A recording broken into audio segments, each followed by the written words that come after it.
সবাইকে প্রীতি এবং শুভেচ্ছা জানিয়ে শুরু করছি চ্যানেল আইর নিয়মিত আয়োজন প্রবাসের কথা। আর আমি স্বপ্নিল সজীব আছি আপনাদের সাথে। আর আজ আমাদের সাথে আছেন নিউ ইয়র্কের বিশিষ্ট আইনজীবী, New York City community board 9-এর সম্মানিত চেয়ারম্যান এবং বিশিষ্ট কলামিস্ট মোহাম্মদ এন মজুমদার। আসসালামু আলাইকুম। আপনাকে অসংখ্য ধন্যবাদ ভালো সুন্দর প্রেজেন্টেশনের জন্য। আপনি কেমন আছেন? জি ভালো আছি এবং অনেক ভালো লাগতেছে, আপনাদের সেটিংটা অনেক সুন্দর লাগতেছে। নানা কাজে আপনি ব্যস্ত থাকেন, সেই কাজের ব্যস্ততার ফাঁকে আপনারা আমাদেরকে সময় দিয়েছেন, আমরা সত্যিই আনন্দিত এবং গর্বিত। প্রথমেই আসবো নিউ ইয়র্ক সিটি কমিউনিটি বোর্ডের 9-এর আপনি একজন সম্মানিত চেয়ারম্যান এবং আমরা জানি যে আপনি প্রথম বাংলাদেশি বংশোদ্ভূত একজন মানুষ এই সম্মানিত জায়গাটি আপনি হোল্ড করছেন। এই বিষয়ে একটু যদি বলতেন। একসাথে কাজ করার জন্য, একসাথে ঐক্যবদ্ধ হওয়ার জন্য, অ্যাচিভমেন্ট করার জন্য মূলধারা এখানে আমাদের অ্যাসেম্বলি মেম্বার হওয়ার জন্য, স্টেট সিনেটর হওয়ার জন্য, সিটি কাউন্সিল মেম্বার হওয়ার জন্য এটা স্টার্টিং পয়েন্ট, সূতিকাগার বা স্টার্টিং পলিটিক্সের সূতিকাগার হচ্ছে কমিউনিটি বোর্ড। কমিউনিটি বোর্ডকে আপনি তুলনা করতে পারেন বাংলাদেশে ইউনিয়ন পরিষদ অথবা বাংলাদেশের উপজেলা পরিষদ। সো এই পরিষদের সদস্য সংখ্যা 50 জন থাকে কমপক্ষে। সো 50 বা 50 জন সদস্য মনোনীত হয়, ইলেক্টেড না, মনোনীত হয় বড় প্রেসিডেন্টের মাধ্যমে এবং যারা কমিউনিটি লিডার হিসাবে পরিচিত তাদেরকে মনোনয়ন দেওয়া হয় যে তুমি আমার বোর্ডের মেম্বার। সো ওই মেম্বারগুলো সিলেক্ট করা হয় এখানে সর্বজাতি থেকে, শুধু বাঙালি থেকে না, বাঙালি, হিস্পানিক, খ্রিস্টান, জুইশ সব জাতি থেকে। এখানে তো প্রায় 200 নেশনসের লোক বাস করে এবং যারা যে সমস্ত কমিউনিটি একটু ফ্লোরিশিং, জনসংখ্যা বেশি, সেখান থেকে লোকদের চুজ করা হয়। যেমন ফাজ সুলেমানের মতো মানুষ, ওইখানে মোহাম্মদ আলী মতো মানুষ, যেমন হাওলাদার সাহেব এখানে ছিল বাংলাদেশ সোসাইটি সেক্রেটারি, সেও বোর্ড মেম্বার এখানে কমিউনিটি বোর্ডে। সো এই ধরনের মেম্বার নেওয়া, ওই মেম্বারদের ভোটেই সরাসরি ভোটে চেয়ারম্যান নির্বাচিত হয়। সো আমি আপনাদেরকে প্রাউডলি বলতে পারি আমি নিউ ইয়র্ক শহরে 59 কমিউনিটি বোর্ড আছে। ব্রঙ্কসে হলো 12টা কমিউনিটি বোর্ড, কুইন্সে হলো আপনার 14টা কমিউনিটি বোর্ড, ব্রুকলিনে 14 কমিউনিটি বোর্ড, স্ট্যাটেন আইল্যান্ডে 5টা কমিউনিটি বোর্ড, সব মিলিয়ে 59 কমিউনিটি বোর্ডের ভিতরে একমাত্র ব্রঙ্কস কমিউনিটি বোর্ড 9, যেটা সিটি কমিউনিটি বোর্ড 9-এর চেয়ারম্যান আমি elected for the first time. So এবং আমাকে প্রত্যক্ষ ভোট কিন্তু আমার বাঙালির ভোট না, আমি যখন ইলেক্টেড হয়েছি আমাদের ভোটের সংখ্যা ছিল 2টা, আর বাকি 48টা ভোটেই বিভিন্ন জাতির এবং সবার জাতির ভোটেই আমি নির্বাচিত। সো আমি এবং কমিউনিটি বোর্ডের বিভিন্ন সাব কমিটি থাকে, ল্যান্ড ইউজ কমিটি থাকে, পাবলিক সেফটি কমিটি থাকে, সেফটি অ্যান্ড সিকিউরিটি কমিটি থাকে, ওয়েলফেয়ার কমিটি থাকে। অলমোস্ট এভরি কমিটির চেয়ার হিসাবে দায়িত্ব পালন করেছি। ইভেন কি বোর্ডের ডিস্ট্রিক্ট ম্যানেজার থাকে যেটা হায়ার করতে হয়, ওই হায়ারিং কমিটিরও চেয়ারম্যান হিসাবে দায়িত্ব পালন করেছি। সো আমি hundreds and thousands of cabinet মিটিংয়ে জয়েন করেছি বড় প্রেসিডেন্টের পদাধিকার বলে। New York city budget, new York city planning, new York city survey, new York city district need, বিভিন্ন কাজে সরাসরি অংশগ্রহণ করেছি এবং আমার কমিউনিটি অ্যাক্টিভিজম স্বীকৃতি স্বরূপ 5000 hours of free community service provide করার জন্য আমি হোয়াইট হাউস থেকে, জো বাইডেন থেকে অ্যাওয়ার্ড পেয়েছি, life time achievement award. So আমি বিশ্বাস করি মানুষের লাইফে সংক্ষিপ্ত একটা জীবন, এই সংক্ষিপ্ত জীবনে ইউ ক্যান অ্যাচিভ এ লট এবং সেই অ্যাচিভমেন্টটা শুধু আপনার ফ্যামিলির জন্য যদি হয়, আপনার নিজের জন্য যদি হয়, সেটা হলো আপনি সেলফ সেন্টার্ড, সেটা আপনি সার্ভিস অ্যাবভ বলা হয় না। সার্ভিস অ্যাবভ বলা হয় আপনি নিজে যখন স্বয়ংসম্পূর্ণ হবেন, একটু এগিয়ে যাবেন, তখন you have to look back to the people who লেভ বিহাইন্ড। এবং সমাজ সভ্যতাকে আমরা যারা, আমি বয়স এখন 61, আমি স্ট্রংলি বিলিভ করি এই পৃথিবীকে আমরা যেভাবে পেয়েছি তার চেয়ে আরও একটু ভালো অবস্থানে রেখে যাওয়া হবে আমাদের ফান্ডামেন্টাল ডিউটি। ওই ডিউটি যদি আপনি পালন করতে না পারেন আপনার লাইফ সিগনিফিক্যান্ট না। You have a good life, you have PhD, you have a master degree, you are a minister, you have lots of money, but এগুলা হলো আপনার নিজের জন্য। But what you have done for the interest of the community, for the next generation, second generation, third generation to come. আমি ছোট্ট করে জানতে চাই যে আপনি অসংখ্য কলাম লিখেছেন, প্রায় 30 বছর ধরে আপনি নানা কলাম লিখেছেন। তো এই কলাম লেখার সময় আপনি কোন ধরনের সাবজেক্টকে আপনি আসলে চুজ করেন এবং কোন ধরনের সাবজেক্টকে আপনি এমফাসাইজ করেন? অনুপ্রেরণা, ইন্সপিরেশন, এডুকেশনাল অ্যান্ড মোটিভেশনাল। প্রত্যেকটি আমার দেখবেন আপনি আমার নাম যদি আপনি ভালোভাবে টাইপ করিয়া গুগল ক্রমে দেখেন, hundreds and thousands of news পাবেন, hundreds and thousands of article পাবেন। সো কোনোটা দেখা হয়েছে অনুপ্রেরণা দেওয়া হয়েছে, কোনোটাতে তথ্য দেওয়া হয়েছে, কোনোটাকে শিক্ষণীয় কোনো কিছু আছে। I believe this three thing is very very important to motivate an individual. আমি যখনই সময় পাই, যখন আমার অফিসে বসে আমি ক্লায়েন্ট দেখতেছি, সাথে যখন একটা কন্টেন্ট মাথায় আসছে, তাৎক্ষণিক একটা রিল রেডি করি। Reel is excellent way to communicate. একটা ছোট্ট একটা বিষয়কে 90 সেকেন্ডে আপনি বলে দিলেন। অনেক সময় ওই রিল লক্ষাধিক ভিউ হয়, অনেক সময় 200 ভিউ হলে আমি হ্যাপি, কারণ 200 লোকের ভিতরে একজন লোক যদি উপকৃত হয় ওই অনুপ্রেরণায়, ওই তথ্যের দ্বারা সমৃদ্ধ হয় যদি একজনও, ওই শিক্ষার দ্বারা শিক্ষিত হয় যদি আধাজনও, that my achievement and it doesn't cost me nothing. So এই যে দেখেন, আমরা সবাই যদি এইভাবে চিন্তা করি, let's give back to the people who need it. যেমন আপনার মেধা, প্রজ্ঞা, বুদ্ধি, everything will go back to the graveyard. বা যত দিয়ে যেতে পারবেন, তত উদার হবেন, ততই আপনি স্মরণীয় বরণীয় হয়ে থাকবেন। আর আমাদের ভিতরে টেন্ডেন্সি আছে, আমি খাইছি উনি খাবে কেন, আমি ফুরছি উনি আমার মতো সুট ফুরবে কেন। বাট বিলিভ মি, পৃথিবীতে সম্পদে ভরপুর। আমরা মানব জাতি, আমরা হিংসায়, লোভের বশবর্তী হয়, অনেক গ্রিডি হয়। We achieve a lot but don't look back to the people who left behind. As a result সে পভার্টিতে আসে। তো বর্ণাঢ্য জীবন আমাদের যাদের আছে, সে বর্ণাঢ্য জীবন অবসান হয়ে যাবে, বা জীবন অবসানের আগে give some of them back to the people. আসলে আমাদের এই ছোট্ট জীবনে আমরা যদি অন্যের জন্য একটু অনুপ্রেরণা যোগাতে পারি বা সহায়তার হাত বাড়িয়ে দিতে পারি, আমার মনে হয় সেখান থেকেই একটু একটু করে সিন্ধু সিন্ধু বালুকণা জমি কিন্তু একটি বিস্তৃত সৃষ্টি হয়। আমি জানি যে ব্যাক টু দ্য স্কুল আপনার একটি খুব বড় এবং ভালোবাসার ভেঞ্চার, যেখানে আপনি কিন্তু সুবিধাবঞ্চিত শিশু, যারা পিছিয়ে পড়া ছাত্র ছাত্রী, কিশোর কিশোরী, যাদের একটু সহায়তাও তাদের জন্য অনেক বড় একটি অনুপ্রেরণার জায়গা হয়ে ওঠে। সেই জায়গাতে কিন্তু আপনি বারংবার আপনি আপনার সময়, অর্থ, মানসিকতা ব্যয় করে আপনি কিন্তু তাদেরকে সমৃদ্ধ করছেন। সেই বিষয়ে যদি একটু বলতেন। Thank you. আমার ফেভারিট, আমার নামে, নিজ নামে মজুমদার ফাউন্ডেশন। সো আজকে যদি আমি এটা জানতাম, আমি একটা কাপ নিয়ে আসতাম ফাউন্ডেশন আপনার জন্য। সো এই ফাউন্ডেশনের কাজ হলো আমার 3টা। Number 1, promote education. Number 2, stand against hate and discrimination, বর্ণবাদের বিরুদ্ধে সোচ্চার থাকা। নাম্বার 3 হচ্ছে navigating government benefit. Navigating government বেনিফিটের অর্থ হচ্ছে যুক্তরাষ্ট্রের শহরগুলোতে, স্টেটগুলোতে কী পরিমাণ সুযোগ সুবিধা আছে আপনি কল্পনাই করতে পারবেন না। এল্ডারলি সার্ভিস আছে, চিলড্রেন সার্ভিস আছে, হোমলেস সার্ভিস আছে, হার্ট ফুড দেওয়া সার্ভিস আছে, অনেক সুযোগ সুবিধা আছে। নতুন ইমিগ্রেন্টরা সেটা জানে না।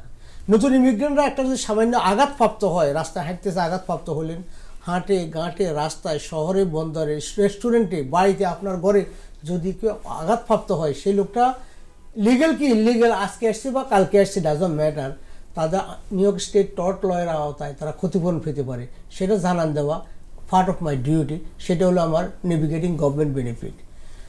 প্রমোটিং এডুকেশন, আমি স্ট্রংলি বিলিভ করি, if you promote education, everything else will be promoted by itself.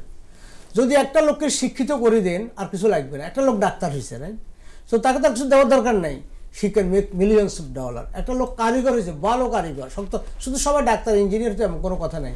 এখানে নিউ ইয়র্ক সিটিতে একজন ভালো কারিগর, ভালো হ্যান্ডিম্যান, ভালো ইলেকট্রিশিয়ানের কত মূল্য, আপনি সারপ্রাইজ হবেন। সে অলমোস্ট লয়ারের মতো টাকা বানাতে পারবে, এবং তার দাম তামা, বিকজ টেকনোলজি যদি জানেন আপনি, আপনার অনেক মূল্য। সো আমি এডুকেশনকে প্রমোট করার জন্য 2005 সাল থেকে আমরা ব্যাক টু স্কুল সাপ্লাই দিয়ে থাকি, সেমিনার, সিম্পোজিয়াম করে থাকি, ইনফরমেশন সেমিনার। তথ্য দিলে, যেমন একটা তথ্য আপনাকে বলি, বাংলাদেশ থেকে আপনার মাস্টার ডিগ্রি নিয়ে আসছেন, এটার ইকুইভ্যালেন্সি হচ্ছে ব্যাচেলর ডিগ্রি। এর মিনিং হচ্ছে এখানে ব্যাচেলর ডিগ্রি পাস করে চাকরি পাবে, বাংলাদেশ থেকে গতকালকে আসছেন, পরশু এখানে জয়েন করতে পারবেন আপনি ওই পদের জন্যই। সিভিল সার্ভিসে আপনি সারপ্রাইজ হবেন, আমি বাংলাদেশের মাস্টার ডিগ্রি দিয়া এখানে সিভিল সার্ভিস জয়েন করছি, কোনো ডিগ্রি, কোনো স্কুলে যাইতে হয় নাই, শুধু আমরা ইভ্যালুয়েট করছি এটা equivalent to bachelor degree and I work for the government. So এইরকম যে তথ্যগুলা, এই তথ্য আপনি হয়তো জানেন না, এখন শুনছেন, এবং এভরিডে এখানে লোক ল্যান্ড করছে, তারা জানে না, তাদের জ্ঞাতার্থে এটা হলো আমার প্যাশন। সকালে ওঠার পরে প্রচুর সম্ভাবনা, আপনি ব্রেকফাস্ট খাওয়ার জন্য ভালো ভালো রেস্টুরেন্ট, কাজ করার জন্য প্রচুর কাজ, 1 ঘন্টা কাজ করলে $15 পাচ্ছেন। আমি তো মনে করি পৃথিবীর অনেক সম্ভাবনা, এত বড় সম্ভাবনাকে ফিসিয়ে রেখে আপনি ঘুমিয়ে আছেন, এত কিছু সম্ভাবনাকে ফিসিয়ে রেখে আপনি আবর্জনা নিয়ে কথাবার্তা বলতেছেন। That's wasting of time. এখানে আপনি একটা প্ল্যানিং বোর্ডের কন্টেস্ট করেন, এখানে আপনি একটা সিটি কাউন্সিল মেম্বার হিসেবে নির্বাচিত হন, এখানে একটা অ্যাসেম্বলি মেম্বার নির্বাচিত হন, এবং সুযোগ এখানে আসেই। এখানে আমাদের ব্রুকলেনে আমাদের সিটি কাউন্সিল মেম্বার নির্বাচিত অলরেডি হয়েছে, আমাদের জাস্টিস এখানে নির্বাচিত হয়েছে, আমার ছেলে already prosecutor, district attorney. So এইরকম অনেক ডাক্তার আমাদের, অনেক লয়ার আমাদের, অনেক police officer, police commanding officer আমাদের এখন এখানে। একসময় আমরা যখন আসছি পুলিশ অফিসার দেখলে মাত্রই বিদেশি পুলিশ, পর এখন পুলিশ ডিপার্টমেন্টে হাজার হাজার মানুষ আমাদের।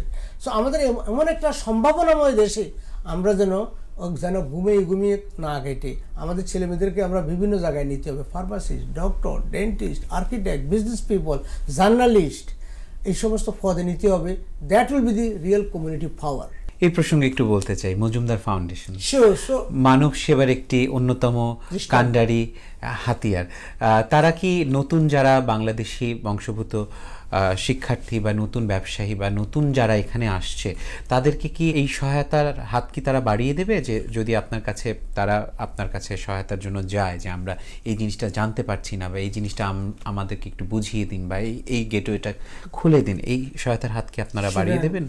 আপনি সারপ্রাইজ হবেন, নিউ ইয়র্ক সিটি পাবলিক লাইব্রেরিগুলো সমূহ ডেডিকেটেড আছে এই সমস্ত তথ্য নিয়ে। আমরা অলওয়েজ ওপেন। আমি প্রতি বছর একটা অনুষ্ঠান করি, সেটা হয় ব্যাক টু স্কুল, অর্থাৎ স্কুল ছুটির একটা ভ্যাকেশন থাকে, ভ্যাকেশন পর স্কুলে যাওয়ার আগে 2 দিন আগে অলওয়েজ সেপ্টেম্বর 1 করে থাকে, সেটা ওপেন টু অল। সেখানে $50,000 থেকে $60,000 বুক ব্যাগ, স্কুল সাপ্লাই আমরা দিয়ে থাকি অন দ্য স্পট। সেখানে আমাদের কংগ্রেসম্যানরা থাকে, অনেক সময় মেয়র থাকে, অনেক সময় লোকাল, বাট কোনো ইলেক্টেড অফিসিয়াল আসছে এটা নিয়ে আমি ওরি হই না। আমি ওরি হই র্যাঙ্ক অ্যান্ড ফাইল, সর্বজাতির ছেলেরা যত বেশি আসে তাতে আমি অত বেশি খুশি। এবং আমরা সেখানে শুধু বুক ব্যাগের সাথে স্কুল সামগ্রী দিয়ে থাকি, খাওয়া দাওয়া দিয়ে থাকি, এবং বাচ্চারা ফ্লাই করার জন্য আমরা সরঞ্জাম নিয়ে থাকি। বাচ্চারা যেন ফ্রেশ হয়ে যায়, বাচ্চারা চুল কাটার সুযোগ দেওয়া হয়, তাতে যেন চুল কাটে সুন্দর হয়ে যায়, স্কুলে যায়। তো এই আমরা যেটা দিচ্ছি, যেটা অনুপ্রেরণা দিয়ে থাকি আমি, এটা কিন্তু অভাবের জন্য না, এটা অনুপ্রেরণার জন্য। এনিবডি ক্যান, যে কেউ একটা বুক ব্যাগ কিনতে পারে, স্কুল ব্যাগ কিনতে পারে, তাদের কারো অভাব নেই এটার। এখানে এটা অভাব না, এটা দেওয়া হয় সবার জন্য, যাতে ছেলেরা বুঝে যে হ্যাঁ এডুকেশন ইজ ইম্পর্টেন্ট। রই যেন উঠে যাতে স্কুল খোলা হয়েছে, স্কুলে যাওয়ার জন্য, মানুষকে উৎসাহিত করার জন্য, এডুকেশনকে চ্যালেঞ্জ হিসেবে নেওয়া। আপনি সারপ্রাইজ হবেন, অনেক পিতা মাতা আছে যারা একদম অশিক্ষিত, কোনো লেখাপড়া জানে না, আপনার রেস্টুরেন্টে ডিশওয়াশিং বা এরকম কাজ করে, ট্যাক্সি গাড়ি চালায়, রাস্তাঘাটে হকারের কাজ করে, তাদের ছেলেরা আজকে কিন্তু এখানে ডাক্তার, তাদের ছেলে এখানে লয়ার, তাদের ছেলেরা পুলিশের কর্মকর্তা, তাদের ছেলেমেয়েরা মূলধারা জার্নালিস্ট। এটা ভেরি ইম্পর্টেন্ট ফর এডুকেশন। আমি ভাবতেও পারি না যে আমার ছেলে এবং আমার মেয়ে দুজনে জেডি সব ডক্টরেট ইন ল। সো এই যে আমাদের অ্যাচিভমেন্ট, আমি তো মনে করি আমার অ্যাচিভমেন্ট সমূহের ভিতরে সবচেয়ে বড় অ্যাচিভমেন্ট মনে করি আমার 2টা সন্তান, 2জনই অ্যাটর্নি এখানে। সো এইভাবে যদি আমরা নিই, যেমন 16টা বাড়ি আছে, 13টা ব্যবসা আছে, everything can finish any time, but education will prevail মানে education will থাকবে, সাস্টেন করবেই।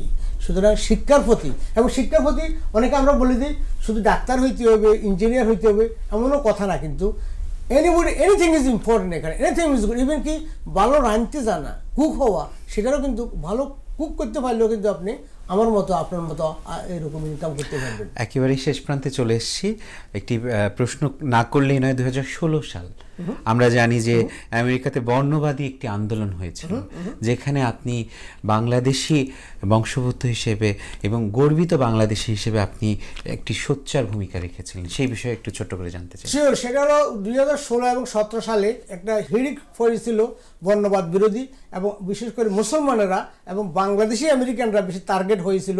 তাদের ভিতরে একটা হিংসা জন্মেছিল যে বাঙালিরা বা মুসলমানরা এখানে এত বেশি এখানে টাকা পয়সা ইনকাম করে, লেখাপড়া তারা ভালো করে, এত মসজিদ কেন হইতেছে, এত মন্দির কেন হইতেছে, এত দোকানপাট সব কিছু তারা নিয়ে গেছে। এভাবে বাঙালিদেরকে টার্গেট করে মারধর করতেছিল। আমাদের একটা মুজিবুর রহমান বলেছিল একজন আমাদের বাংলাদেশের বাঙালি, তাকে দিয়ে শুরু হয়েছিল আমাদের ব্রঞ্জে। তাকে সে একদম দাঁড়িয়ে ছিল এরকম লম্বা, তাকে মারতেছে আর বলতেছে Taliban, why you came into this country, F word use করতেছে, তাকে এভাবে মারতেছে। এবং এটাকে আমরা এত বেশি জোর দিয়েছি, আমরা মেয়র, সিটি কাউন্সিল মেম্বার থেকে হোয়াইট হাউস থেকে সব হেড ক্রাইম, আমাদের আন্দোলনের তীব্রতা দেখে হেড ক্রাইম টাস্ক ফোর্স গঠন করা হয়েছিল। এবং বর্তমানে যদি, এবং এটা কারণ আইনগুলো কখন হয়, কোনো একটা পরিস্থিতিকে সামাল দেওয়ার জন্য তার সমসাময়িক আইন করা হয়, এবং হেড ক্রাইম বিরোধী প্রচুর আইন সেখানে হয়েছিল। এবং হেড ক্রাইমে সবচেয়ে বেশি ক্ষতিগ্রস্ত হয়েছিল ওজন পার্কে। ইমাম এবং ইমামের সহকারী ইমাম আকনজি তার নাম, সে নামাজ পড়ি বাসায় যাইতেছে, অন দ্য স্পট তাকে শ্যুট করা হয়েছিল, তাদের ইমামকে এবং ইমামের সহকারীকে। এই ধরনের প্রচুর ঘটনা হয়েছিল। নাজমা রহমান একটা জাস্ট স্ট্রিটে হাঁটাচলা করতেছিল, তাকে অ্যাটাক করা হয়েছিল, পরবর্তী সে মারা গেছে। নাজমুল বলে এক নেতা ছিল, তাকে মারা হয়েছে। সো এই প্রত্যেকটি আন্দোলনে আমি সেখানে গেছি, এবং আপনি আমার নাম দিলে সেখানে দেখবেন আমাকে বলা হয়েছিল যে তুমি যেভাবে লাফালাফি করতেছো তোমাকে তো গুলি করো। আমি বললাম যদি এই কারণে যদি গুলিও করা হয়, that will be the right reason to die. কারণ প্রত্যেক লোকে মারা যাবে। অন্যায় যদি এক জায়গায় আপনি ফসল দেন, সে অন্যায় কিন্তু আরেক জায়গায় এফেক্ট করবে। আপনার উপর অত্যাচার হয়েছে, আমি কিছু বললাম না, শেষে আমার উপর অত্যাচার হবে, আপনি কিছু বললেন না। So it goat continue, somebody to stand up and stand against the hate and discrimination, and that's very, very important.